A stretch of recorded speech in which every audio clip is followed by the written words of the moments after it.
What's up mga ka-Big Bites? Coach Yang suspended, kinawawa ang referee. Pero bago ka sana magpatuloy sa panunood ay huwag mong kalimutang mag-subscribe sa aking YouTube channel. Sa naging first game ng Saturday doubleheader, naglaban ang Blackwater Bossing at ang TNT Tropang Giga, parehong 1-0 ang standing ng dalawang team na ito matapos ang big win nila noong opening night. Pero sa pagtutuos nila ay nagulat ang lahat matapos ang isang major upset na ginawa ng Blackwater. Kung hindi ako nagkakamali ay lumamang pa sila ng halos 20 points sa laban na ito. Paalala ko lang na TNT ang kalaban nila. Mukhang ito na ang sinasabing the rise of the Blackwater, at mukhang worth it ang mga trade na ginawa nila nitong off-season, dahil napakalaki talaga ang contribution ng mga bagong players nila sa unang dalawang panalo nila.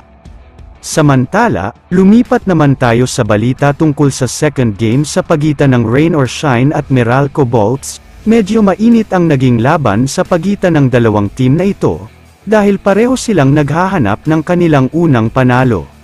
Sa pagtatapos pa nga lang ng third quarter ay flagrant foul penalty 2 na agad ang hatol sa Meralco bigman na si Raymar Jose. Matapos ang isang masakit na foul niya sa player ng Rain or Shine, out na siya sa playing court dahil dito. Pero halos buong game ay naghahabol ang Rain or Shine sa laban na ito, pero biglang bumulusok ang mga batang players ni Coach Yang, na pinangunahan nina Adrian Nocam at Santi Santillan, kaya naman tuluyan silang nakahabol at nakuha pa ang kalamangan.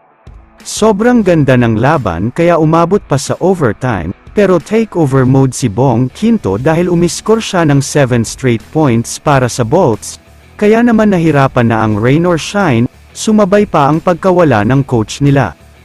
Tinawagan kasi siya ng kanyang second technical foul, automatic ejection ito kaya naman bago siya umalis sa playing court, may pabaon siya sa referee na isang malutong na mura.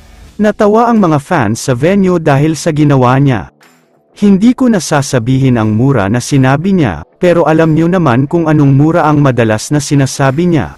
Kaya naman may video na kumakalat ngayon sa social media at inulan talaga ng bash itong si Coach Yang. Kaya naman nakita na daw ito ng PBA office at pinatawag na nga daw siya ni Commissioner Willie Marshall. Kakausapin nga daw nila si Coach Yang at posibleng suspension ang ibibigay sa kanya, dahil hindi daw tama ang ginawa niya.